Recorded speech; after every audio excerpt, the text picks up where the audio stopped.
अस्सलाम वालेकुम। Lecture 112 part B start करते हैं। आधा घंटा पढ़ेंगे बस, अगर चुप करके अगर आप बैठे तो। एक छोटा सा क्वेश्चन है जी, ये नोट कर लिया ऑनलाइन वाले बच्चों ने, करना है ये पॉज करके कर लें। आप लोगों ने नोट कर लिया, और जिन्होंने ज़बानें चलाई हैं वो बस अब खामोशी से बैठें जी। Danish is a seller, he will sell goods worth 200 million on यकम जनवरी ही पेड। ये बड़ा मसला है, जब ये लाइन आ जाए तो ख़तरा है, ख़तरा। ये वो चीज़ है जो payable by seller to customer, ये वो वाली जिस शक्ल आपकी ऐसी बन जाए, बाय सेलर टू कस्टमर, इस तरह वाली शक्ल बना के हैरत वाली, और फिर फ़ौरन आपको याद आना है अच्छा इसका मतलब इतना इसने रेवेन्यू को कम करना है, नेट करना है। फिर हमने कहा था तरतीब क्या रखेंगे,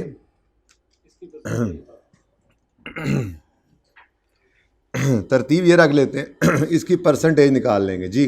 तो ये अमाउंट है 40 की, और टोटल क्या कॉन्ट्रैक्ट है 200, तो 40 की परसेंटेज निकालो इसकी। 40 divided by 200 into 100 is equal to, इसका मतलब जब जब रेवेन्यू ने रिकॉर्ड होना है हमने उसको 80% रिकॉर्ड करना है, 20% रिकॉर्ड नहीं होने देना, ठीक है। अब यकम जनवरी को क्या एंट्री की है जी दानिश ने, pre payment debit cash, revision है सुबह वाली क्लास में, कितनी 40। उसके बाद बाय द ईयर एंड 31 दिसंबर तक दानिश भाई ने 70 मिलियन की चीज़ें बेच दी हैं, तो कैश कितना आ गया 70, और सेल सिर्फ रिकॉर्ड करनी, रेवेन्यू सिर्फ रिकॉर्ड करना है इस 70 का 80%, तो बाकी 70 का 20%, इसका मतलब प्री पेमेंट को जी, ठीक है जी। समझ आती है, ऐसे ही किया था। चलो बाकी की चीज़ें आगे बिकवा दो। एंड 130 गुड्स जो वर्थ हैं वो 31 दिसंबर नेक्स्ट ईयर पे बेचनी, ठीक है जी। मिसाल के तौर पे ये 31 दिसंबर 2000, ये 2001 वाला साल है, ठीक है। तो 2002 पे खड़े होकर जी कितने की चीज़ें बेचनी 130 की, लेकिन रेवेन्यू सिर्फ रिकॉर्ड करना है आपने इस 130 का 80%, बाकी 20 नहीं रिकॉर्ड होने देना। बोलो जी कितना 104, क्यों नहीं बोलते सही तरह से, ऐसे करके बोलते रहते हो जी। सुबह वाला कॉन्सेप्ट थोड़ा सा रिवाइज हुआ।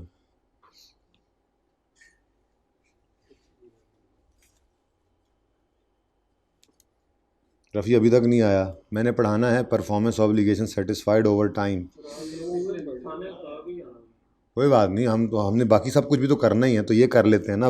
वो आएगा तो फिर बात शुरू करेंगे ना उसकी शादी की और फर्नीचर की, और ऐसे कैसे कर सकते हैं, चस नहीं ना आती। वो नहीं, ज़माना बदल गया मेरे दोस्तों।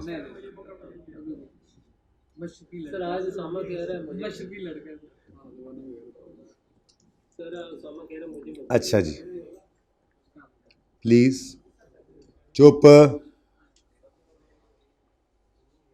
अच्छा जी आए ज़रा पेज 472 पे रफ़ी के आने तक।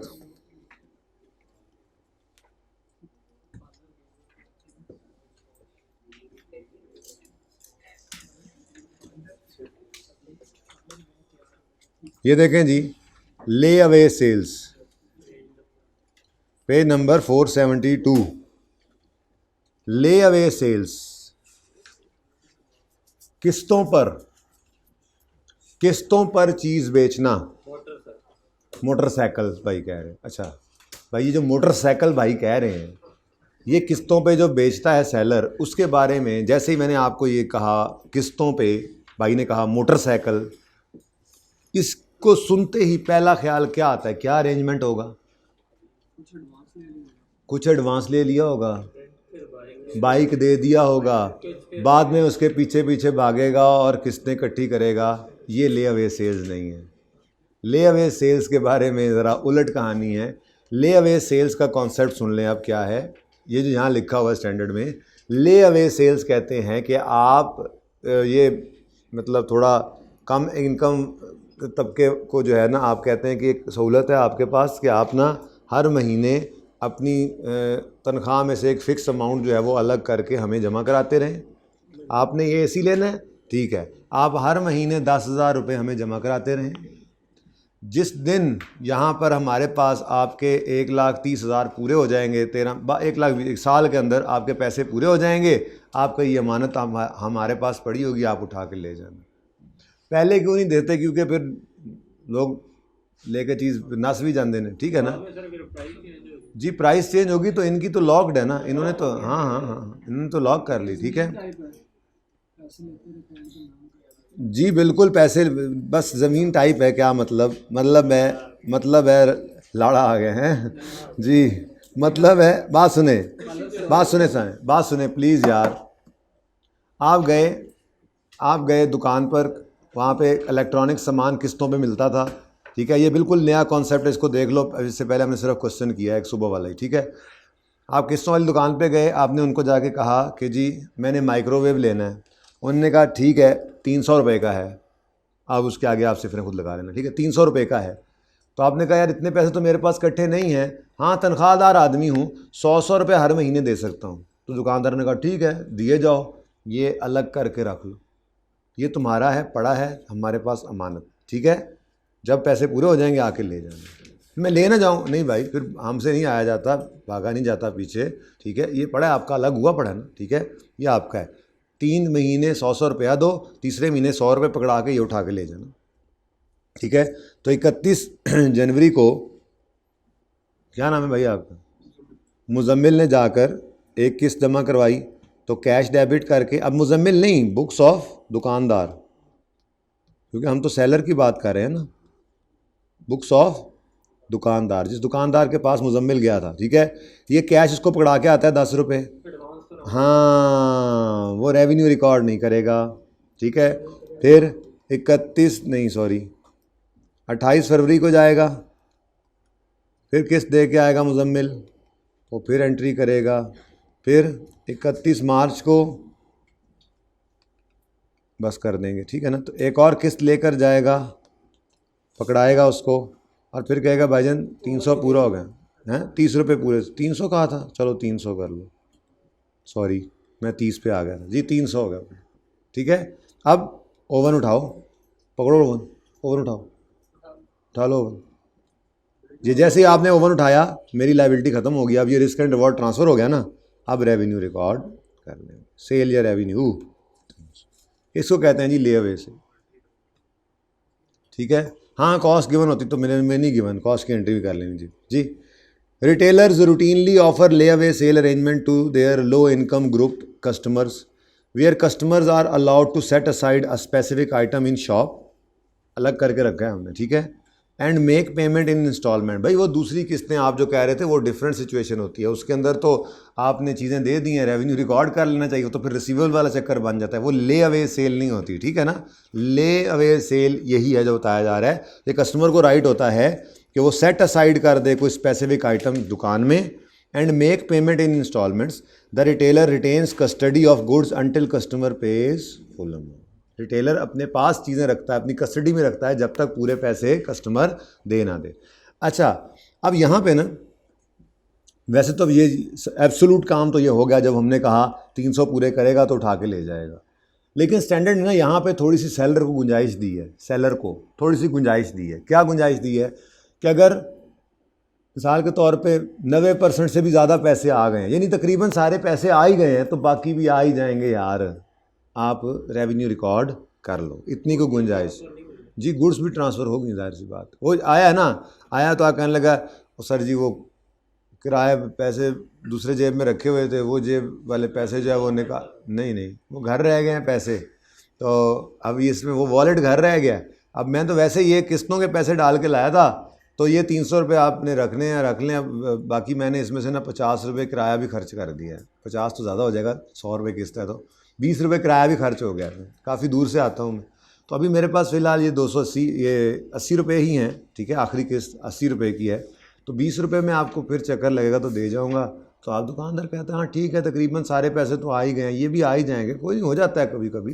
तो इतनी गुंजाइश स्टैंडर्ड ने दी हुई है सेलर को कि सब्सटेंशली अगर सारी पेमेंट रिसीव हो गई है तो आप गुड्स डिलीवर कर दें तो रेवेन्यू रिकॉर्ड कर सकते हैं।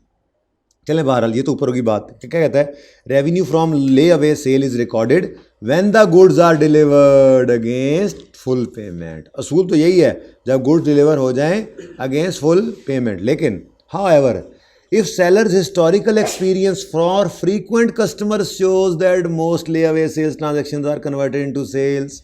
ये पहले भी आता रहता है, ये पहले भी आता रहता है। इसने बाइक भी ली थी किस्तों पे, इसने वॉशिंग मशीन भी ली थी किस्तों पे, यहाँ पे अपना घर खुद जहेज खुद तैयार कर रहा है सारा, ठीक है।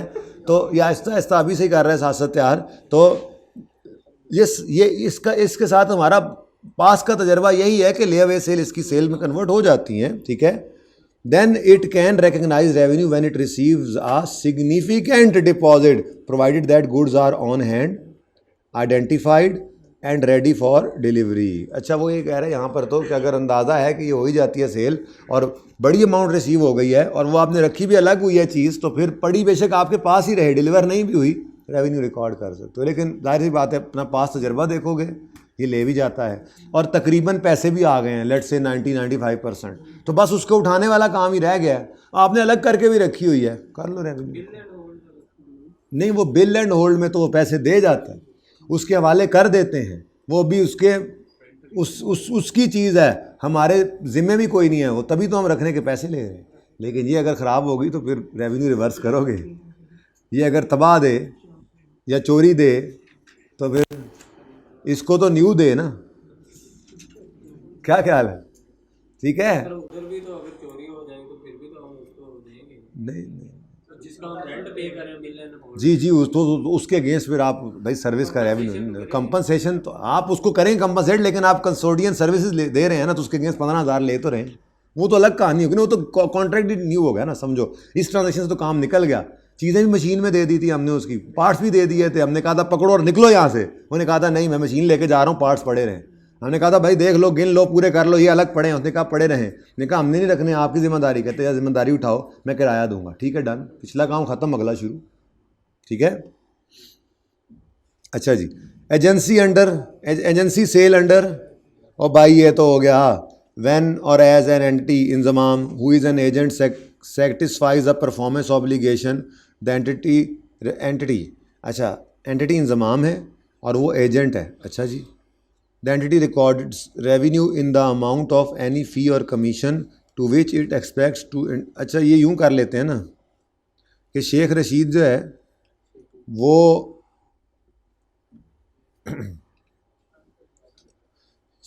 किधर गायब है, ये इसको ऐसे छुपा लें। अब वो यहाँ पे इंतज़ाम लिखा हुआ है ना, वैसे भी एजेंट नहीं है। इतनी बात हमने कल एग्जाम्पल ली थी, तो ये एग्जाम्पल कर लेते हैं, ठीक है। कि when or as an entity Inzamam who is an agent है Inzamam satisfies a performance obligation the entity records revenue in the amount of any fee or commission to which it expects to be. Entity ने क्या record करना है, सिर्फ फ़ी or commission. कल आपको बताया था कि आपने सर्विसेज दी, आपने जाकर कोई चीज़ बेची, मतलब शेख रशीद ने इंजमाम को यहाँ पे कहा हुआ है कि मैं आपको पिंडी से सेब भेजूँगा, आप वो मुल्तान में भेज देना। अब वो सेब किसके हैं, कल किसने यहाँ पे माल्टे इसने भेजे थे ना सामान, ठीक है। तो अब यहाँ पे इंजमाम ने बेचने हैं मुल्तान में सेब, लेकिन शेख रशीद के सेब हैं, इसने तो सिर्फ कमीशन अपना रखना है। तो स्टैंडर्ड कहता है इंजमाम तुम सिर्फ अपने कमीशन को रिकॉर्ड कर सकते हो, ठीक है। Cash debit, commission income Inzamam की, क्रेडिट कितने से, लेट से 10 रुपये 10%, ठीक है। बाकी क्या है, पेएबल टू शेखू, SR नाम है ना, शेख रशीद, शेख रशीद SR के शेख रशीद खान। अच्छा, तो शेख रशीद, हम तो शेख रशीद की बात कर रहे हैं, तुम लोग शाहरुख खान बना रहे हो उसको, ओके। विद राइट टू इसको बाद में देखते हैं जी। अच्छा जी, चलें अब मेन बात की तरफ चलते हैं। मुझे बताएं ज़रा कहाँ पे लिखा हुआ है स्टेप 5 में, मैं खुद ही देख लेता हूँ, आप ना ही बताएं। पेज 455 पे आ जाए। अच्छा जी, ये 3 पॉइंट्स हैं, इधर देखिएगा जी, ये 3 पॉइंट्स हैं।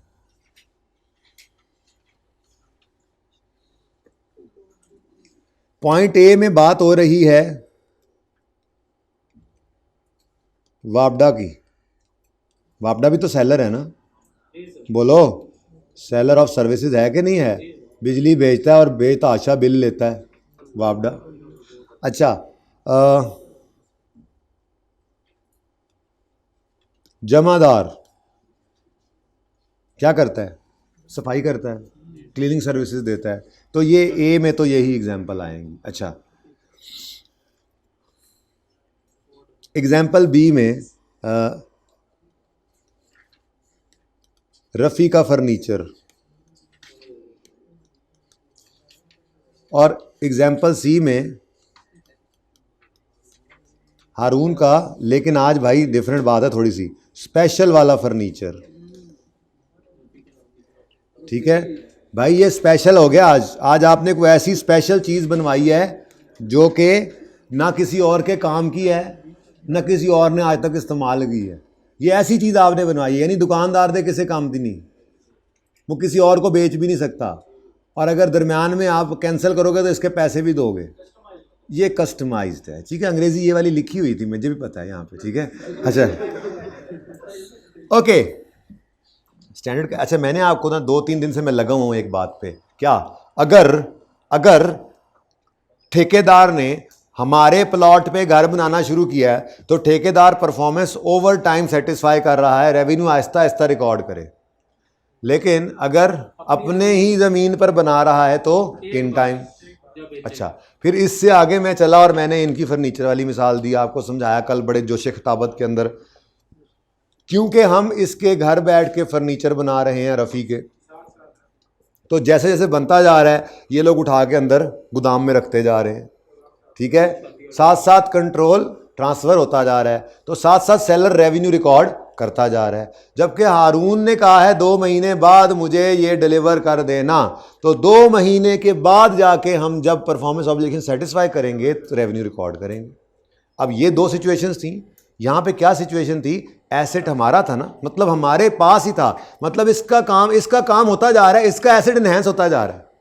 ठीक है, अगर चारपाई के 4 पाए और सिर्फ वो लकड़ियाँ लग गई हैं तो ये इतना बन गया है, उसके बाद जो ऊपर काम होना है वो भी इसी का ही, तो इनहेंस होती जा रही हैं गुड्स सर्विसेज, इसको मिलती जा रही हैं। ठीक है ना, साथ साथ इसका एसेट बनता जा रहा है। हमारे प्लॉट के ऊपर बिल्डिंग बन रही है, साथ साथ हमारी बिल्डिंग बनती जा रही है। ये तो समझ भी आती है कि इसका रेवेन्यू तो ओवर टाइम है। लेकिन अगर दुकानदार ने हारून का फर्नीचर अपनी दुकान पे बैठ के बनाया और एक ही बार ट्रांसफ़र करना है, तो ऐसी सूरत के अंदर एक ही बार रेवेन्यू रिकॉर्ड करना चाहिए। अब यहाँ पे मुसीबत पड़ने लगी है दूसरी। ठीक है, लेकिन ये तीनों को पढ़ लेते हैं, बहुत इंपॉर्टेंट लेकिन बहुत आसान। पॉइंट ए में कहता है performance is satisfied over time. कब? जब ये क्राइटेरिया मीट करें। इधर देखो, नंबर 1, जैसे जैसे सेलर सर्विस देता जा रहा है वैसे वैसे कस्टमर उसे कंज्यूम भी करता जा रहा है। बिजली लगातार आ रही है, बिजली आती जा रही है, साथ ही कहीं स्टोर तो नहीं ना हो रही, आती जा रही है। वो बैटरी लगाई हो अलग बात है, खैर आती जा रही और कंज्यूम होती जा रही हो, तो कहेंगे कि ये performance obligation over time satisfy हो रही है। मतलब वापडा साथ साथ रेवेन्यू बुक कर सकता है, साल पूरे का इंतजार नहीं करेगा, महीने पूरे का भी नहीं करेगा। आज मीटर बंद हो जाए, जितने यूनिट्स खर्च हुए हैं उसका रेवेन्यू ले लेगा। ठीक है, अच्छा, एक तो ये हो गया। इसकी अंग्रेजी क्या लिखी हुई है वो बाद में देखते हैं। दूसरी एग्जाम्पल में कहा गया है कि रफ़ी का फर्नीचर है या हमारे प्लॉट की बिल्डिंग है, जिसके अंदर क्या हो रहा है, परफॉर्मेंस जो एंटिटी की, सेलर की जो परफॉर्मेंस है वो क्रिएट या एनहांस कर रही है, एसेट बढ़ता जा रहा है एसेट। ठीक है, ये भी performance obligation over time satisfy हो रही है कि जैसे जैसे इसको मिलता जा रहा है इसका कंट्रोल, वैसे वैसे रेवेन्यू रिकॉर्ड करता जाए। ठीक है, तीसरा केस है entity's performance does not create an asset with alternative use. Haroon ने आके कहा कि मुझे जो है वो लेट्स से जो है वो मुझे एक झूला चाहिए जो सिर्फ 2 पायों पे होगा, ठीक है, और फिर उसको बैलेंस करने के लिए भी झूला चाहिए जो भी है बहरहाल, कोई ऐसी चीज़ इसने कही है जो किसी के इस्तेमाल, अजीबोगरीब कुर्सी कह दिया इसने, ठीक है, अजीबोगरीब कुर्सी है, कह जी एक कुर्सी बनाएं जिसपे ये मैं खड़ा हुआ हूँ, बैठ ना सकूँ, बस कुर्सी है, वो खड़े होने वाली कुर्सी है, कुर्सी खड़े, कोई ऐसी चीज़, बस समझ लो कोई कस्टमाइज्ड एसेट है ऐसा फर्नीचर की दुकान पे। चेयर क्या, कौन सी चेयर, तुम बता दो, तुम्हें बताया तो तुम बता दो। नहीं नहीं नहीं करने वाली बात कहता है कील लगा दी ताकि बैठ ना सके 6 टांगों वाली चेयर कह दिया उसने, ठीक है, 6 टांगों वाली चेयर किसी और को दुनिया में पसंद ही नहीं है, इसने रख दिया, ठीक है। अब मसला क्या है, ये कस्टमाइज्ड कुर्सी है, कस्टमाइज्ड कुर्सी है, ये अगर बना ली हमने और इसने ना ली, हमारे तो किसी काम की नहीं, तो फिर एग्रीमेंट होता है आपस में। पहले मैं ऐसे कहूँगा भाईजान ये जो आप कुर्सी कह रहे हैं या ये जो आप खड़े होने वाली कुर्सी कह रहे हैं, ठीक है, ये भाईजान अब आप ही हैं, अगर आप कह रहे हैं तो हम मेड टू ऑर्डर आपकी ऑर्डर पूरा कर देते हैं, लेकिन बात बड़ी अजीब सी है, तो अब ये देख लें भाईजान आपने ही फिर ये लेना है, ये ना हो कल को आपके नहीं समझ नहीं आती तो रहने दें, तो कुछ एडवांस भी पकड़ाएँ और यहाँ मुआहदा करें, अगर आप इसको टर्मिनेट करेंगे तो जितना मेरा खर्चा होगा वो आपको देना पड़ेगा।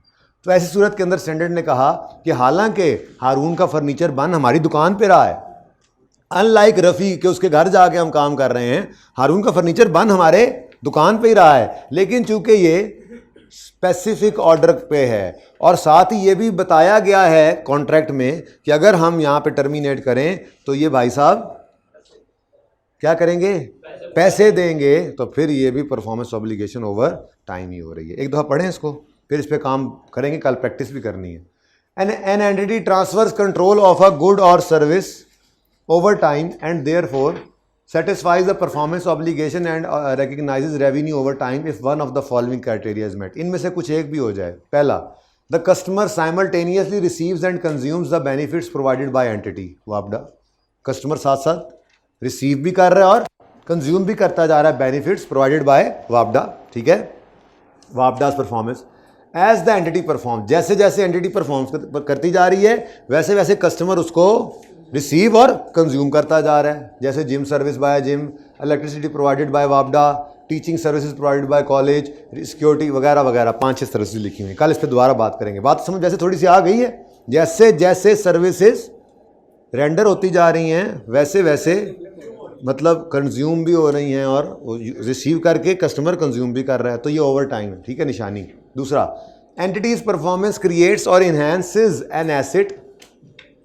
that the customer controls as the asset is created or enhanced। Rafi, entities performance, मैं फर्नीचर बनाता हूँ, creates और enhances an asset, तो वहाँ पर फर्नीचर जो बनता जा रहा है, for example working process, that the customer control, जो है किसके कंट्रोल में, रफ़ी के ही कंट्रोल में। आज मुझे वो कहे चलो जी बस कल से नहीं आना, तो वो उससे आगे काम किसी और से करवा ले, वो तो उसी के पास ही रहेगा, ठीक है।